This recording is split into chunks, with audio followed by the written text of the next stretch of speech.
mwene data unkurikiye, sinzi ubuzima uhagazemo, sinzi akaga urimo, simbizi, ariko icyo nzi ni uko Imana iri kumwe nawe, icyo nzi ni uko Imana ifite imbaraga, icyo nzi ni uko Imana igushyigikiye, icyo nzi ni uko Imana itagukoza isoni. Uwayiringiye, uwayihamije, uwayizeye ntago yamukoza isoni. Yohana yiringira Imana, Yohana abana n'Imana, akura isezerano ryo kurama mu bigishwa batabizi.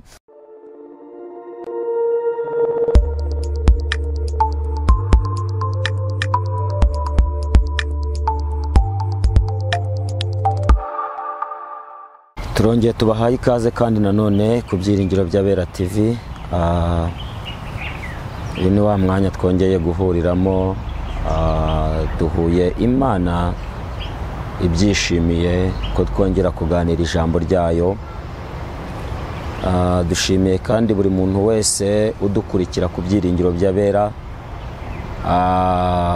aho ari hose, yaba ari mu Rwanda, yaba ari hanze y'u Rwanda, muri Afurika, ku migabane itandukanye y'isi, akaba dukurikiye ku Byiringiro by'Abera. Imana y'amahoro nimuhe umugisha. Hanyuma rero kandi twongeye gushimira abakanze subscribe kugira ngo bajye bakurikirana inyigisho zacu dushyiraho uko bwije n'uko bukeye. Nabo Imana y'amahoro ibaha umugisha.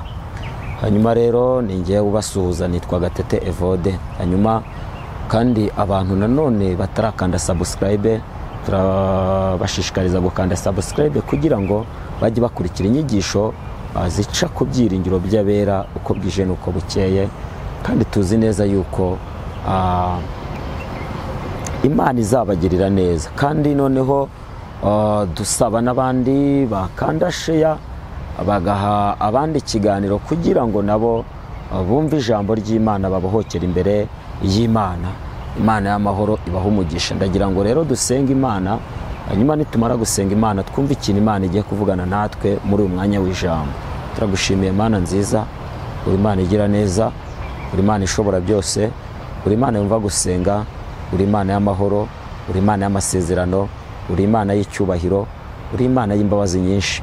Turagushimiye rero umwanya nk'uyu nguyu, tugushimiye ko duhaye umwanya kugira ngo tuwunezererwemo, kugira ngo tuwishimemo, kugira ngo tuvugane nawe mu ijambo. Ijambo ryawe rirarema, ijambo ryawe ritanga ubuzima, ijambo ryawe riha umuntu ibyiringiro, izina ryawe nirihimbazwe. Muri uyu mwanya rero turakwinginze ngo woruruke uganze, utugirire neza, ushyigikire abagiye kumva ijambo ryawe. Iri jambo ryawe rijyana imbaraga zidasanzwe, nirirangiza rigende rihindura ibyanze guhinduka mu mitima y'abantu, mu mitima y'Abanyarwanda, mu mitima y'abatuye isi, mu mitima ikurikiye Ibyiringiro by'Abera.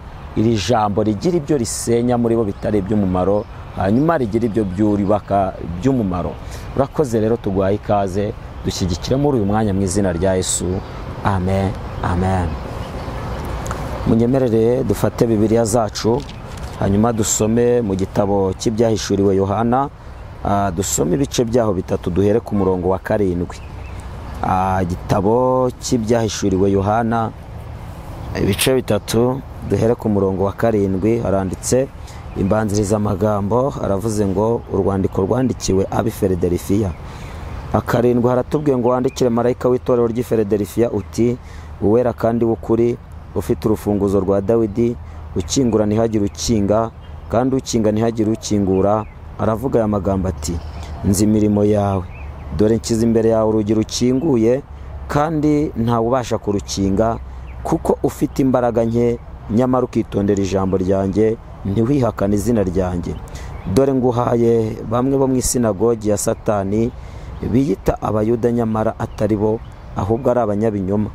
Dore nzabahata kuza bikubita imbere y'ibirenge byawe, bamenye yuko nagukunze. Amen. Imana y'amahoro nishimwe, kandi Imana y'amahoro nishyirwe hejuru kubw'uyu munsi mwiza iduhaye, kugira ngo tuwunezererwemo. Hari abantu benshi bifuza umunezero ariko ntibawubone, kubera yuko umunezero w'ukuri uva muri Kristo Yesu. umuntu udafite Kristo Yesu nta munezero aba afite. Niyo mpamvu rero nshishikariza buri muntu wese utarakira Yesu nk'umwami n'umukiza mu buzima bwe, ahindukire ave mu byarimo, hanyuma akurikire uyu mugabo udahemuka, uyu mugabo udakoze isoni, uyu mugabo utanga ubuzima, uyu mugabo uhesha umuntu agaciro, amukurikire kandi azamugirira neza. Uyu ni umugabo witwa Yohana. Yohana yanditse ubutumwa bwiza, yandika n'inzandiko za Yohana, arangije yandika n'ibyahishuriwe Yohana. Yohana amateka atubwira yuko yari umwigishwa Yesu yakundaga, kubera yuko ngo yahoraga yiryamiye mu gituza cya Yesu. Kiragera Yesu atangira gusezeranya abigishwa be, atangira kubaha amasezerano y'ubuzima bazacamo, atangira kubaha amasezerano y'uburyo bazabaho. Ageze ku witwa Petero aramubwira ngo Petero urahirwa, ngo kubera yuko itorero rizubakirwa kuri wowe. Abwira abantu bose abigishwa be, intumwa zose aziha amasezerano, ngo ariko ageze ku witwa Yohana araceceka. Ndagira ngo dutandukanye Yohana intumwa na Yohana umubatiza. Yohana umubatiza ni wa wundi waje atangira kubwira abantu, arababwira ngo nibatunganye inzira z'Uwiteka, ngo kuko ubwami bw'Imana buri bugufi. Uyu rero atandukanye na Yohana intumwa, kuko Yohana intumwa ni wa wundi wari utuye cyangwa se wahoraga yiryamiye mu gituza cya Yesu.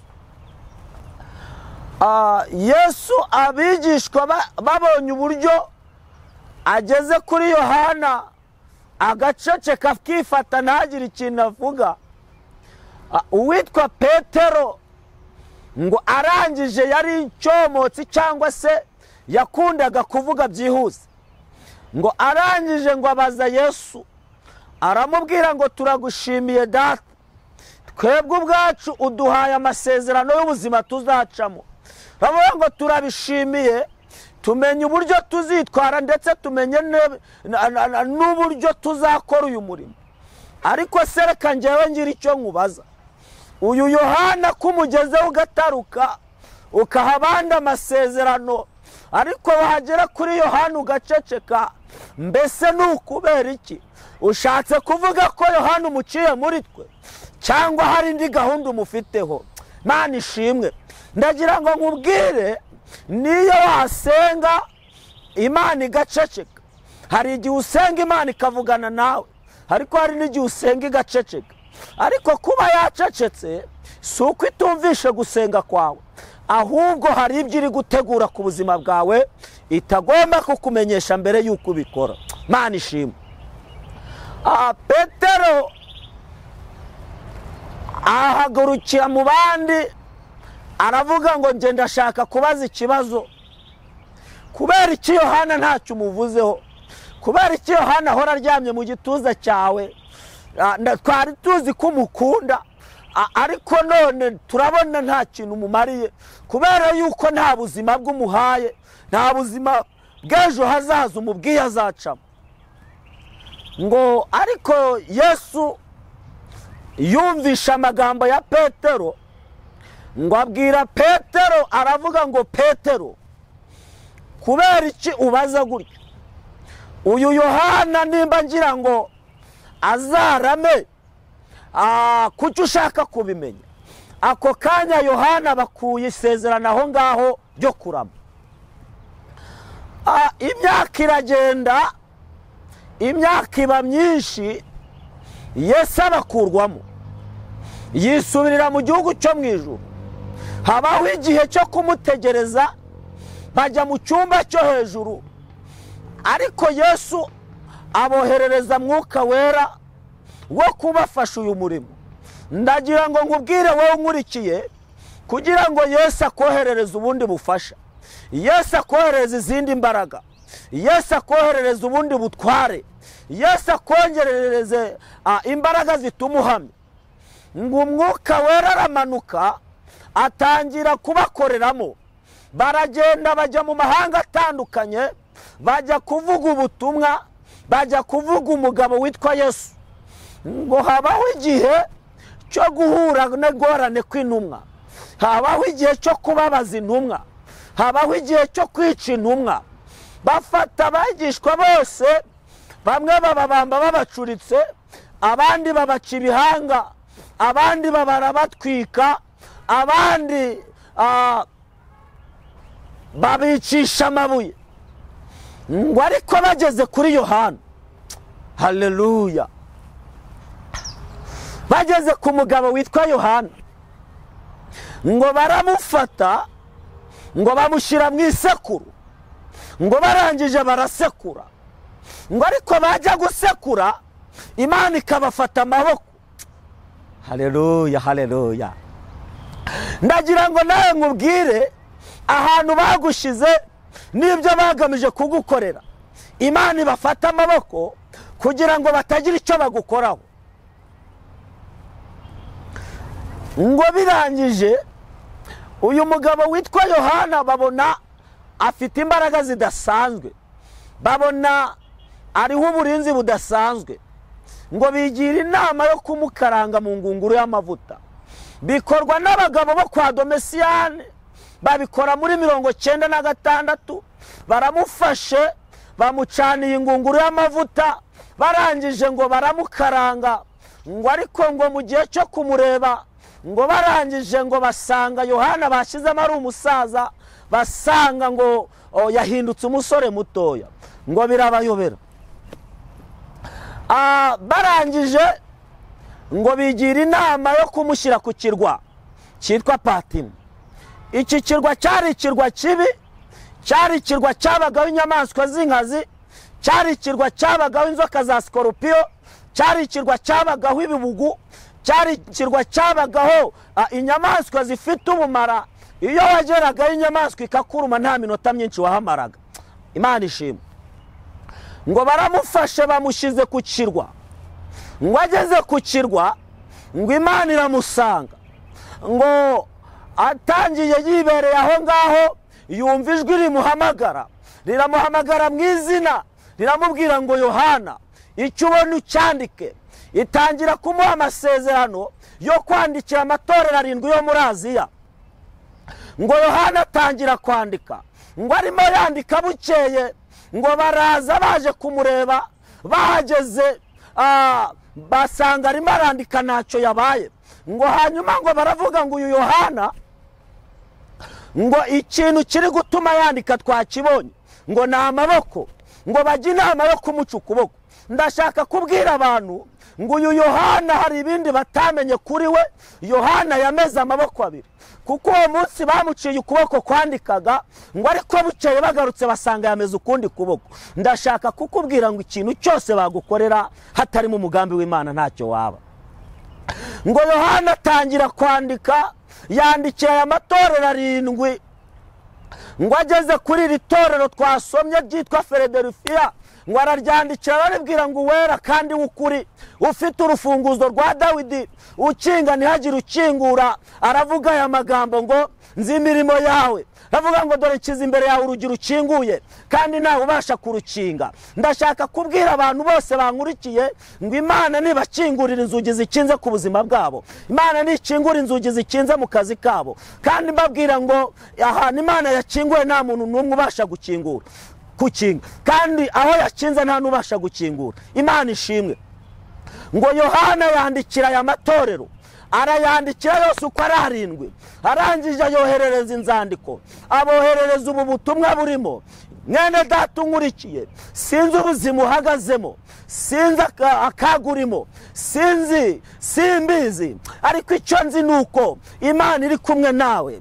Icyo nzi ni uko Imana ifite imbaraga. Icyo nzi ni uko Imana igushyigikiye. Icyo nzi ni uko Imana itagukoza isoni. Uwayiringiye, uwayihamije, uwayizeye ntago yamukoza isoni. Yohana yiringira Imana. Yohana abana n'Imana, akura isezerano ryo kurama mu bigishwa batabizi. Imana iramurinda, imurinda akaga gakomeye, imurinda abagabo bo kwa Domisiyane. Ibana na Yohana, iramushyigikira, gendana na Yohana, ikorana na Yohana. Ndagira ngo nkubwire wowe unkurikiye mwene data, aho uherereye hose, Imana nibane nawe. Imana nigushyigikire. Imana nikurebe mu kaga uherereyemo, mu buzima buburimo. Imana nikurebe, nirangiza ikugirire neza. Irindira Yohana mu kibazo, nawe ikurindire mu kibazo urimo. Imana ishimwe. Yohana arandika. Yohana amaze kwandika babona nta kindi bamutwara, harongera baramureka aragenda, asubira muri Efeso, aba umushumba mukuru wa Efeso. Imana ishimwe. Imana nikugirire neza. Imana nigukize kubw'umugambi mwiza igufiteho. Imana ishimwe. Tugiye gusenga Imana. Tugiye gusenga Imana. Aho uherereye hose, ikibazo ufite cyose, imbaraga urwana nazo zose, intambara ufite zose, amakuba ufite yose, ndashaka kugutangariza yuko ibyo byose bitari hejuru y'imbaraga z'Imana. Ndashaka kugutangariza yuko ibyo urwana nabyo byose bitari hejuru y'imbaraga z'Imana. Imana yarindiye Yohana ku kirwa Patimu.